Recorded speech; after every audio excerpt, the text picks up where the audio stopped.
అధిక బరువు అనేక సమస్యలకు కారణం. సాహితీ యోగా ఆన్లైన్ క్లాసులో జాయిన్ అవ్వండి.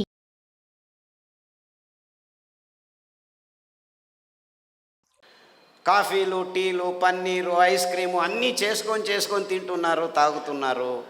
ఈ పాలు తాగటం వల్ల మీ హార్మోన్ ఇంబ్యాలెన్స్ అవుతుంది అని ఎవ్వరూ చెప్పట్లేదు. ఆడవాళ్ళ మూతి మీద మీసాలు మొత్తం ప్రపంచమంతా బయలుదేరాయి. నో ప్రాబ్లం, బ్యూటీ పార్లర్లు పక్కన తెరుచుకొని కూర్చుంటున్నాం మనం. అరే, మూతి మీద ఆడవాళ్ళకి మీసాలు ఎందుకు వస్తున్నాయని ఒక్కరూ అడగట్లేదు. చిన్నపిల్లలు 8 సంవత్సరాలకు ముట్టవుతున్నారని ఎందుకు అని అవటం లేదు. ఏ చర్చలు లేవు, ఏ సదస్సులు లేవు, ఏ విశ్వవిద్యానిలయాల్లో ఈ ప్రశ్నలు ఎవ్వరూ అడగటమే లేదు, ఇంతవరకు అడగటం లేదు. 14 సంవత్సరాలకు ముట్టాల్సిన ఆడవాళ్ళు 8 సంవత్సరాలకు ముట్టెందుకు అవుతున్నారని ఒక్కరైనా ప్రశ్న అడగచ్చా? దీనికి మనం తాగుతున్న పాలే కారణమని ఎవరు చెప్పేదానికి ముందుకు రావట్లేదు. ఎందుకు? పాలు పాలుగా ఉండట్లేదు, ఒక పెద్ద ఇండస్ట్రీ అయిపోయింది. క్షీర విప్లవం, పాలు పరిపూర్ణ ఆహారం అని విజ్ఞానపు పుస్తకాల్లో రాసుకొని కూర్చున్నాం. పాలు ఎవ్వరూ తాగకూడని పదార్థమని ఏ డాక్టరు చెప్పట్లేదు. పాలు తాగకుంటే కాల్షియం ఎక్కడి నుంచి వస్తుందని 100కి 100 మంది అందరూ ప్రశ్నలు అడుక్కుంటున్నారు తలలో. కాల్షియం ట్యాబ్లెట్ అని ఒకవైపు నుంచి సప్లిమెంట్ ఇస్తూనే ఉన్నారు. పాలల్లో కాల్షియం ఉంది తాగండి అని ప్రకటనలు చేస్తూనే ఉన్నారు, విజ్ఞానులు చెప్తూనే ఉన్నారు, విజ్ఞాన పుస్తకాల్లో కూడా రాసుకున్నారు. కానీ 100కి 18 మందికి ఆర్థరైటిస్, 100కి ఆస్టియోపోరోసిస్, ఇప్పుడు 100కి 22 మందికి ఉందంటున్నారు. మరి వీళ్ళు ఇచ్చే పాలు తాగి ఏమైంది? ఇంతమందికి రోగం ఎందుకు వచ్చిందని ఒక్కరూ అడగటం లేదే. అంటే పాల నుంచి మన దేహంలోకి కాల్షియం సరిగ్గా పోవట్లేదని ఎవడు విశ్లేషణ చేసి నిర్ధారించటం లేదే. రండి, ఇలాంటి వాళ్ళందరూ వారానికి ఒకసారి నువ్వుల లడ్డు తినండి. నువ్వుల్లో, మీ పాలల్లో 1 గ్రాము కాల్షియం ఉంటే నువ్వుల్లో 1 కేజీలో 10 గ్రాములు కాల్షియం ఉంది. ఎవడైనా నువ్వుల్లో 10 గ్రాములు కాల్షియం ఉంది, కాల్షియం తక్కువైతే నువ్వుల లడ్డు తినరా అని చెప్పిన డాక్టర్ను ఒక్కరిని చూపిస్తారా నాకు? ఒక ఆవిడ 18 ఏళ్ళ నుంచి ఇలా నడుస్తుంది, నా దగ్గరికి వచ్చింది, క్యాన్సర్ వచ్చింది అని. నువ్వుల లడ్డు తినమ్మా, రావి ఆకు కషాయం తాగు, జామ ఆకు కషాయం తాగు అని చెప్పాను. 18 ఏళ్ళ నుంచి ఇలా నడుస్తున్న ఆవిడ క్యాన్సర్ కోసమని నా దగ్గరికి వస్తే ఇది నిప్పిస్తే 3 నెలల్లో ఇలా నేర్చుకొని ఇలా వచ్చేసింది. ఎవరబ్బా ఈవిడ అని నేను చూస్తున్నాను, నేను మర్చిపోయాను, అంటే గుర్తుపట్టలేకపోయాను అన్నమాట. ఈ ఆస్టియోపోరోసిస్, ఈ లొట్టెలోస్కు, ఈ పేర్లన్నీ మాయమైపోయి, క్యాన్సరు మాయమైపోయి ఆవిడ 18 సంవత్సరాలు ఇలా నడిచిన ఆవిడ ఇలా నేరుగా నిలుచుకొని నడుచుకొని వచ్చింది. అంటే నిజంగా ఈ సప్లిమెంట్స్, విటమిన్స్ ఇవన్నీ దేహానికి సరిగ్గా లోపలికి పోవాలంటే ఈ ట్యాబ్లెట్లలో నుంచి విటమిన్ ట్యాబ్లెట్లు మీ దేహంలోకి పీల్చుకునేదానికి సరాగంగా లేవు అనేది ఈ ఒక్క ఉదాహరణ చాలు. వందల మంది ఆస్టియోపోరోసిస్ జస్ట్ నువ్వుల లడ్డు తినిపించి, కొర్రలు, అండకొర్రలు తినిపించి, అలా ఎన్ని బాగా నాకు లెక్కనే లేదు. ఇలా నేను చెప్తూ వెళ్తూ ఉంటే ఆ థైరాయిడ్ ఎవరికి చూడు థైరాయిడ్ ఏమిట్రా బాబు నాకు తెలియట్లేదని అడుగుతాను. ఎవరికి చూడు thyroid problem. 100 mcg, 50 mcg, 250 mcg, పొద్దునొకటి సాయంకాలం ఒకటి తీసుకోవాల్సిందే. ఎన్ని రోజులు? Life long. 1 వారం కొబ్బరి నూనె, 1 వారం కుసుమల నూనె, సాఫ్లవర్ ఆయిల్ అంటారు, 1 వారం వేరుశనగ నూనె, 3 నెలలు. సామెలు 3 రోజులు, మిగిలిన ధాన్యాలు ఒక్కొక్క రోజు. 3 నెలలు మీరు తీసుకుంటున్న ట్యాబ్లెట్లను అలా పారేసేయచ్చు. పారేయద్దండి పాపం, వేరే వాళ్ళు మన్నులో నానబెట్టి పాడేసేయచ్చు.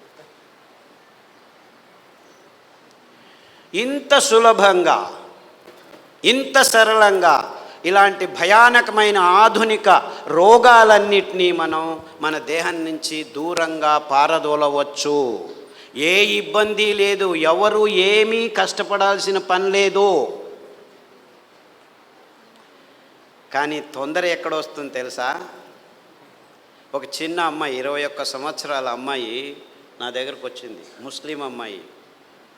కళ్ళు ఇద్దరిద్దరు కనిపిస్తున్నారని డాక్టర్ దగ్గరికి వెళ్ళింది. 21 year old గాడు. ఓ ఏం ప్రాబ్లం లేదు, నీకు కన్నులు ఆ నరువు దగ్గర ఒక ట్యూమర్ వచ్చింది, దాన్ని ఆపరేషన్ చేసి తీసేస్తాము అని చెప్పి తీసేశారు. తీసేసిన తర్వాత 3 వారాలకు చెప్పారు, ఇది క్యాన్సర్ గడ్డ, నీకు కీమోథెరపీ రేడియోథెరపీ అన్నీ చేయాలి, రా అని పిలుచుకెళ్ళి కీమోథెరపీ రేడియోథెరపీ అంతా చేసేసారు. 3 నెలల్లో అంతా ముగించేసి అమ్మాయి మొత్తం వెంట్రుకలు లేచిపోయి నల్లగా అయిపోయి ఎంతో అద్భుతంగా అందంగా ఉన్న అమ్మాయి భయంకరంగా తయారైంది. పర్వాలేదు, ఏం కాలేదు, 6 నెలల్లో మళ్ళీ వెంట్రుకలు వస్తాయని చెప్పారు. 6 నెలల్లో వెంట్రుకలు వచ్చాయి. కానీ 6 నెలల్లో మళ్ళీ ఆవిడ ముగ్గురును చూడడం మొదలుపెట్టి, ఎందుకు ఇంకొక గడ్డ పెరిగింది. మళ్ళా 6 లక్షలు ఇప్పటికే ఖర్చు అయ్యి ఇంకొక 6 లక్షలు, మళ్ళీ ఆపరేషన్, మళ్ళీ కీమోథెరపీ, మళ్ళా రెడీ. ఎవరో చెప్పారు ఖాదర్ దగ్గరికి వెళ్ళు అని. వచ్చింది. సాదాపాకు కషాయము, పసుపు కషాయము, దాల్చిన చెక్క కషాయము, పారిజాత, జాంపండు, రావియాకు కషాయాలు తాగించి అరికలు, సామెలు, కొర్రలు తినిపిస్తే 3 నెలలకు అమ్మాయికి ముగ్గురు కనిపించేది ఇద్దరు కనిపించేది ఒక్కరు కనిపించడం మొదలుపెట్టారు. బాగా అయిపోయింది, డబ్బులు బాగా ఉన్నాయి. మళ్ళా వెళ్ళి పెట్ స్కాన్ చేసుకొని చూస్తే ట్యూమర్ లేదు. ఎక్కడ పోయింది ట్యూమరు అని డాక్టర్ అడిగాడట. నాకేం తెలుసు, ఖాదర్ను వెళ్ళి అడుగు. నాకు తెలియదమ్మా, నువ్వే చేసుకున్నావు, ఇది తిన్నావు, బాగా అయిపోయింది, కరిగిపోయింది. అదెట్లా కరుగుతుంది కషాయాలకి అని చెప్పి తిట్టి పంపించారు ఆ అమ్మాయిని. సరే ఏమైతే ఏమీ, నాకు క్యాన్సర్ లేదు, అంత బాగున్నానని చెప్పి ఖుషీగా వచ్చేసింది. ఇంటికి వచ్చి నా దగ్గరికి మళ్ళీ మరుసటి రోజు, డాక్టర్ రేపటి నుంచి నేను మళ్ళీ నార్మల్ భోజనం చేయొచ్చా అంటే, అదేదో నేను మందిచ్చాను, మళ్ళా వెళ్ళి నేను పలావు, గుడ్లు, బిర్యానీ, హైదరాబాద్ బిర్యానీ, కాశ్మీర్ బిర్యానీ తినొచ్చా? లేదమ్మా, అవన్నీ తిన్నందుకే నీకు రోగం వచ్చింది, అవి నిజమైన ఆహారం కాదు, ఆహారమే కాదు, మనుషులు తినాల్సిన అవసరం లేదు. నిజమైన ఆహారం ఈ అద్భుతమైన ధాన్యాలు మన పేద రైతులు ముందు పెంచుతూ ఉన్నారు. ఎవరు తినట్లేదని ఇప్పుడు అందరూ మర్చిపోయినారు. ఈ వరి బియ్యము, గోధుమలు నీళ్లు కట్టి సాగుబడిని చెప్పి పెద్ద పెద్ద డ్యాములను, బహుళార్థ సాధక ప్రాజెక్టులని ఈ ఇంజనీర్లు, irrigation department, we are great engineers, పోతలు వేస్తున్నాం ఇక్కడి నుంచి అక్కడికి, ఇంత పెద్ద ఇంజను, ఇంత పెద్ద మిషన్లు అంతా చేసి సాగుబడి చేసి ఏం పెంచుతున్నారయ్యా మీరు? చెరుకు, వరి, గోధుమలు. ఎందుకు పెంచుతున్నారు? మీ అందరికీ భోజనం పెట్టేదానికి కాదు.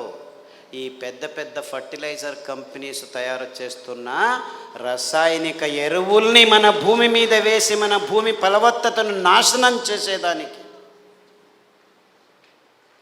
ఆ విధంగా నాశనం చెందుతున్న భూముల్లో పెరిగిన ఈ వరి, గోధుమ, చక్కెర మన ప్రజల నోట్లలోకి వెళుతూ లేనిపోని రోగాల్ని సృష్టిస్తూ ఉంటే ఈ విజ్ఞానులు, ఈ విశ్వవిద్యానిలయాలు, ఈ డాక్టర్లు, నీకు డయాబెటీస్ వచ్చిందా, అనువంశీయము, మీ సోదరమామకు ఉండింది, మీ మేనమామ నుంచి వచ్చింది, మీ తాత నుంచి వచ్చింది, మీ ముత్తాత నుంచి వచ్చింది. మా ముత్తాతకు ఈ రోగాలు లేనే లేవయ్యా, 100 సంవత్సరాల క్రితం వెళ్తే ఎవరికీ డయాబెటీస్ లేదు అంటే, నీకు తెలియదులే. లేదు లేదు, లైఫ్ స్టైల్ డిసీజ్, ఇది స్ట్రెస్ వల్ల వచ్చింది, చాలా స్ట్రెస్లో ఉన్నావు అందుకు. ఎవరిని అడిగినా స్ట్రెస్ రిలేటెడ్. 3 సంవత్సరాల పాపకు వచ్చిందయ్యా, ఆ పాపకేమి స్ట్రెస్ ఉందిరా? ఒకరికి కాదు, ఇద్దరికి కాదు, 100కి 5 వస్తుందిరా నాయన. లేదు లేదు, చపాతీ తిను పోతుంది. నార్త్ ఇండియాలో అందరూ చపాతీలేరా తింటున్నారు, మనకంటే ఎక్కువ రోగం ఉందిరా వాళ్లకు. ఇలా లేనిపోని కారణాలను చెబుతూ ఉంటే మనము అవునా అవునా అని చెప్పి వీళ్ళు చెప్పేదానికి తలలూపుకుంటూ వచ్చి ట్యాబ్లెట్ మీద ట్యాబ్లెట్లు తీసుకుంటూ ఉంటే ఈ డయాబెటీస్ రోగులకి కొన్ని రోజుల తర్వాత కిడ్నీ లేచిపోతుంది జాగ్రత్త అని వాళ్ళే చెప్తారు. కిడ్నీ లేచిపోతుంది, ఏం చేయాలి అంటే no problem, dialysis unit ready చేసాం రండి అంటున్నాడు. గ్యాంగ్రీన్ వచ్చింది, నో ప్రాబ్లం, కాలు తీసేస్తాము అంటాడు. కాలు ఒకేసారి తీయడు, ఫస్ట్ వేలు తీస్తాడు, తర్వాత కాలు తీస్తాడు, తర్వాత ఇంతవరకు తీస్తాడు, 3 సార్లు ఆపరేషన్లు చేస్తాడు. కొత్త కాలు రెడీ చేశాము అంటాడు. న్యూరోపతి, మొనకాళ్ళలో సంధివాతం, diabetic rheumatism, diabetic arthritis, diabetic, అన్నిటికీ డయాబెటిక్ అని పదం ముందు పెట్టేది రోగాల పేర్లు చెప్తుంది. ఒక రోగం ఇప్పుడు 10 రోగాలుగా మార్చి కూర్చు. మొత్తం ఈ రోగాల పేర్లతో ఎంత డబ్బులు ఖర్చు చేస్తున్నారంటే, నిన్న ఏ ఊర్లో సార్, అనంతపురం, ఒక ఆయన వచ్చి స్టేజ్ మీద నేను భోజనానికంటే మా ఇంట్లో 3 కోసం మందుల కోసం 30,000 నెలకు ఖర్చు పెడుతున్నాను అని చెప్పాడు. భోజనానికి ఎంత ఖర్చు పెడుతున్నాడు? 10,000 ఖర్చు పెడుతుండొచ్చు. In fact it is not his story alone.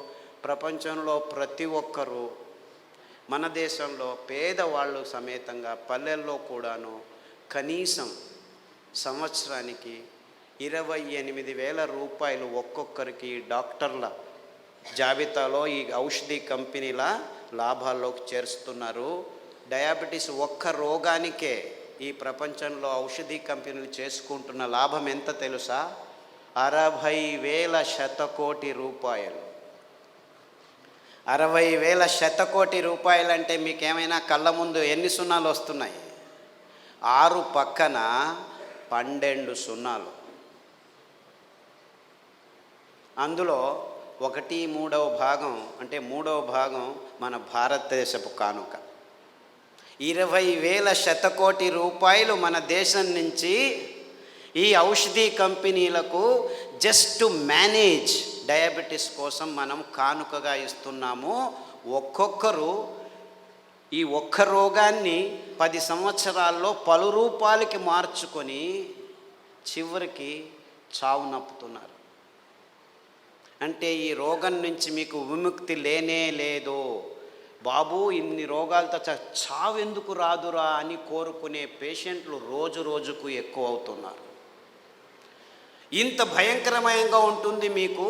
మీరేమీ కంగారు పడద్దండి, ఇన్సూరెన్స్ కట్టండి, నెల నెల మీకయ్యే ఖర్చులను మేము చూసుకుంటామని మీ భయాన్ని మీకే అమ్ముతున్న ఈ భయంకరమైన ఇన్సూరెన్స్ కంపెనీలు మొదలయ్యాయి. అంటే మీకు వచ్చే రోగాలకు మందులు ఇవ్వము, మీ భయాన్ని మీకే అమ్ముతాము అని ఇన్సూరెన్స్ కంపెనీలు. ఈ ఎకనామిక్ మోడల్లో ప్రతి ఒక్కదాన్ని డబ్బుకు మార్పాటు చేసుకునే ఈ పాశ్చాత్యుల భయంకరమైన పన్నాగాల్లో మొత్తం ప్రపంచమంతా ఇరుక్కుపోయింది అని చెప్పేదానికి నాకు ఏ సందేహము లేదు. ఈ నువ్వులు ఎంత అద్భుతమైనటువంటి, ఇప్పుడు ప్రతి ఒక్క క్యాన్సర్ పేషెంట్కి నా దగ్గరికి వచ్చే వాళ్ళకు వారానికి ఒక్కసారి నువ్వుల లడ్డు తినండి అని చెప్తే 6 వారాల్లోనే వాళ్ళ క్యాన్సర్ కూడాను ఉపశమనం కావడం మొదలుపెట్టింది. అది ఎన్ని క్యాన్సర్ పేషెంట్లో నాకు లెక్కలేదు. ఇప్పుడు blood cancer, bone cancer, lung cancer, గర్భకోశం క్యాన్సరు, ఈ క్యాన్సరు, ఆ క్యాన్సరు, ఏదేదో పేర్లు, 30 రకాల క్యాన్సర్లు పేర్లు పెట్టుకొని ఉన్నారు. ఏ రకాల క్యాన్సర్లు పేర్లు పెట్టుకున్నా మీరు వారానికి ఒకసారి నువ్వుల లడ్డు మీరు మీ పిల్లలు తింటుంటే ఏ క్యాన్సరు మీ దగ్గరికి రమ్మన్నా రాదు. ఇది నువ్వుల గ్యారెంటీ. ఇది నువ్వుల గ్యారెంటీ. నువ్వులంటే ఏమనుకుంటున్నారు? కానీ డాక్టర్లు ఏం చెప్పారంటే 1990స్లో నువ్వుల నూనె తాగుతున్నావా నల్లగా అయిపోతావు, కొబ్బరి నూనె తాగుతున్నావా కొలెస్ట్రాల్ వస్తుంది, వేరుశనగ నూనె తాగుతున్నావా అఫ్లోటాక్సిన్స్ నరాల దౌర్బల్యం వస్తుందని చెప్పి మన పదార్థాలని ఎందుకు పనికిరావని చెప్పి ఈ విజ్ఞానులు, ఈ సైంటిస్టులు, ఈ పెద్ద పెద్ద ఇన్స్టిట్యూట్ వాళ్ళు వందల వేల ఆర్టికల్స్ రాసేసి మన పదార్థాలని మనమే చీదరించుకునేట్టు చేసేసారు. ఇన్ఫ్యాక్ట్ నువ్వులు అంటే ఏం తెలుసా? ఎవరైనా చస్తే మన దేశంలో అనాదిగా నోట్లో నువ్వులు పోసి చివర్లో నారాయణ నారాయణ అంటారు. ఎందుకంటారు? అప్పి ఆ దేహంలో ఏదైనా ప్రాణం మిగిలి ఉంటే నువ్వులు పోస్తే వాడు బతికి బయటపడతాడు, నువ్వులు పోసినా బతకలేదు అంటే వాడు చచ్చాడు, తీసుకెళ్ళు దేహాన్ని. ఇంత అద్భుతమైన మహత్వకరమైన ఇది తరతరాలుగా వస్తున్న సంప్రదాయం. దాన్ని మనం విశ్లేషణ చేసుకోకుండా, అంటే నువ్వుల్లో ఇంత మహత్వం ఉంది అని తెలుసుకోకుండా ఎవడో ఏదో చెప్పాడని చెప్పి నువ్వులు అదంతకదే 2 సార్లు మనం సామెలు కొర్రలు వేస్తుంటే అవంతకవే పెరిగేవి. ఇంత అద్భుతమైన పదార్థం. ఏ చర్మ రోగమైనా నువ్వుల నూనె రాస్తే మాయమవుతుంది. రాయాలి నాకు ఇష్టం లేదంటే పొద్దున్న లేచి 3 చెంచాలు తాగండి, మీ ఎగ్జిమాలు చుండ్రు పిండ్రు ఏమి చర్మ రోగాలన్నీ మాయమైపోతాయి. ఇంత అద్భుతం ఉంది. ఏ ఒక్క విజ్ఞాని ఇంతవరకు, ఫారిన్ విజ్ఞానులను వదిలిపెట్టండి, వాళ్ళకి తెలియదు, మన దేశంలో ఉన్న విజ్ఞానులు ఇంతవరకు ఒక్కరు నువ్వుల మీద రీసెర్చ్ చేసి ఒక్క పేపర్ కూడా రాయలేదు.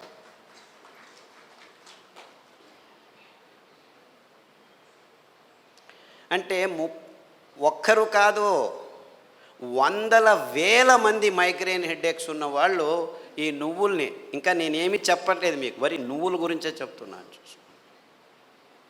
నువ్వులు ఎలా పెరుగుతాయి? ఊరికి అలా పారేస్తే పెరుగుతాయి. ఇంత అద్భుతమైన పదార్థం నువ్వుల నూనె. ఏ పార్శ్వవాయువు వచ్చినా, ఏ లక్వా వచ్చినా, ఏ నరాల దౌర్బల్యం ఉన్నా వారానికి 3 సార్లు మీరు నువ్వుల నూనె 2 చెంచాలు ఉదయం తాగితే మీ నరాల దౌర్బల్యాలన్నీ అలా మాయమైపోతాయి. పార్కిన్సన్స్, నువ్వు నా భార్యవా, ఎప్పుడు పెళ్లి చేసుకున్నాను నేను నిన్ను, మరుపు రోగం అంట అందరికీ, పార్కిన్సన్స్, ఆల్జైమర్స్ అంటే మర్చిపోతాడు వాడు వాడే అని తెలియదు వాడికి. అలాంటి రోగులు నా దగ్గరికి వస్తే, ఇప్పుడు అమెరికాలో అందరికంటే భయపడే రోగం ఇదే. వాళ్ళకి క్యాన్సరు, డయాబెటీస్ అంతా మామూలు అయిపోయాయి, బతకడం నేర్చుకుంటున్నారు దానిలతో. కానీ పార్కిన్సన్స్తో బతికేది, బతుకుతున్నానని కూడా తెలియదు వాడికి. ఇలాంటి భయంకరమైన రోగాలు వస్తే 1 వారం కొబ్బరి నూనె, 1 వారం నువ్వుల నూనె, 1 వారం వెర్రి నువ్వుల నూనె అని ఇంకొకటి ఉంది. వెర్రి నువ్వులు అని తెలుసా? దానికి పేరు ఎందుకు పెట్టారు వెర్రి నువ్వులని? నీకు వెర్రి ఉంటే ఈ నువ్వుల నూనె తాగితే వెర్రి కూడా బాగైపోతుంది. I'm not joking, I'm very serious. చాలామంది పిల్లలు బుద్ధిమాంద్యులుగా పుట్టి వెర్రిగా ఆడుతుంటే అక్కడ ఇట్లా చూస్తుంటే వాళ్ళకి వెర్రి నువ్వుల నూనె కొబ్బరి నూనె తాపిస్తూ దానికి తోడు సామెలు అరికలు తినిపిస్తూ ఉంటే 3 నెలల్లో బాగా కూర్చొని నేను స్కూల్కి వెళ్తానని చెప్పి ఇప్పుడు 10వ తరగతిలో ఫస్ట్ క్లాస్ వచ్చిన వాళ్ళు 18 మంది ఉన్నారు నా దగ్గర. అంటే పెద్దవాళ్ళకు వెర్రి ఉన్నా కానీ ఈ పార్కిన్సన్సే బాగా అవుతుంది. రాసేదానికి కావట్లేదు, సంతకం పెడితే బ్యాంకు వాళ్ళు చెక్ను రెస్పెక్ట్ చేయడం లేదని వందల వేల మంది నా దగ్గరికి వస్తే,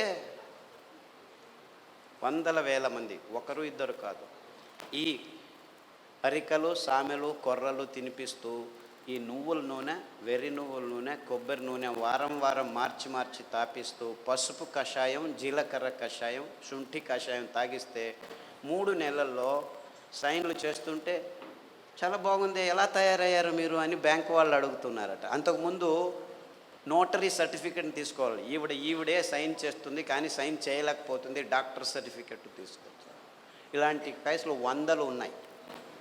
కారు నడుపుతూ ఇప్పుడు హ్యాపీగా వెళ్తున్నారు 70 years పార్కిన్సన్స్ డిసీజ్ వాళ్ళు.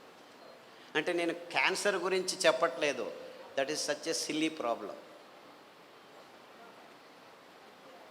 Such a silly. మొన్న HIV పేషెంట్లని చాలామంది నా దగ్గరకు వస్తున్నారు, ఫోన్లోనే వస్తారు, రారు కూడా. నాకు ఇలా ప్రాబ్లం ఉంది, ఏం ప్రాబ్లం లేదు నాయనా, నా దగ్గర రానే అవసరం లేదు, నేను చస్తున్నాను, పేషెంట్లు చూడలేక, అక్కడే ఉండు, ఫోన్లోనే చెప్తాను, ఈత ఆకు కషాయం, బిల్వాకు కషాయం, గరిక ఆకు కషాయం, బిల్వాకు అంటే మారేడాకు అంటారు, కషాయాలు తాగండి. దానికి తోడు వేరుశనగ నూనె, వేరుశనగ ఆ గులాబీ రంగు చిప్పలో రెస్వెరట్రాల్ అని ఒక అద్భుతమైన పదార్థం ఉంది, ఇంకెక్కడా లేదు ప్రపంచంలో. ఆ వేరుశనగ చిప్ప, ఆ గులాబీ రంగు ఉఫ్ అని ఊపేసి లోపలికి తింటామా, అది మందు, ఇది రోగం.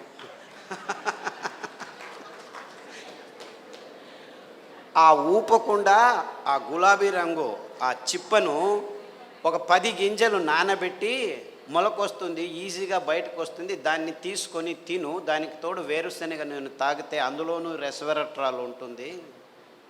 సో వేరుశనగ నూనె, కొబ్బరి నూనె, తర్వాత అరికలు సామెలు తినిపించి ఈ కషాయాలు తాగిపిస్తే 3 వారాలకు ఒకసారి డాక్టర్ దగ్గరికి వెళ్ళి మందులకు 3,000 నుంచి 6,000 రూపాయలు ఖర్చు పెడుతున్న వాళ్ళు ఇప్పుడు 3 నెలలైనా డాక్టర్ దగ్గరికి వెళ్ళకుంటే డాక్టర్ ఫోన్ చేసి ఏమి రావట్లేదే అని అడుగుతున్నారు.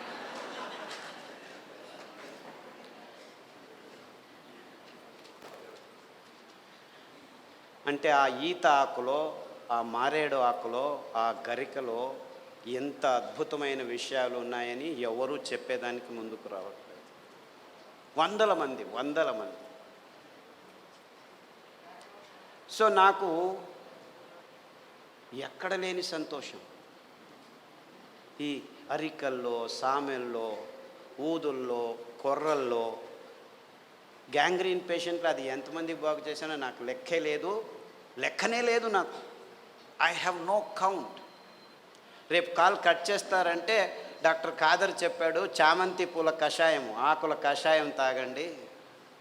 గడ్డి చామంతి అని ఇంకొక ఆకు ఉంది, దానికి కషాయం తాగండి. సామెలు వారంలో 3 రోజులు తింటూ మిగిలిన ధాన్యం ఒక్కొక్క రోజు తింటే 6 వారాల్లో గాయం బాగైపోయి 6 నెలల్లో 6 కిలోమీటర్లు నడుస్తున్నాను డాక్టరు, ఎంత హ్యాపీగా ఉన్నానని ఫోన్లు చేసి నా దగ్గర రావాల్సిన అవసరం లేదు బాబు, నేను మిమ్మల్ని చూడలేను. ఫస్ట్లో 100 మందికి నేనే గాయం బాగు చేసి క్లీన్ చేసి అంతా చేసి బాగు చేసి, ఇప్పుడు నా దగ్గర రావద్దండి మీరే చేసుకోండి అని చెప్పేసి ఫోన్లలోనూ యూట్యూబ్లోనూ పుస్తకాల్లోనూ రాసేస్తే ఇప్పుడు ప్రతిరోజు ఇంకా ఫోన్లు బాగలేదని చెప్పి ఫేస్బుక్లో వాళ్ళే రాసుకుంటాను, వీడికి ఎందుకు చెప్పడం అనవసరం అని.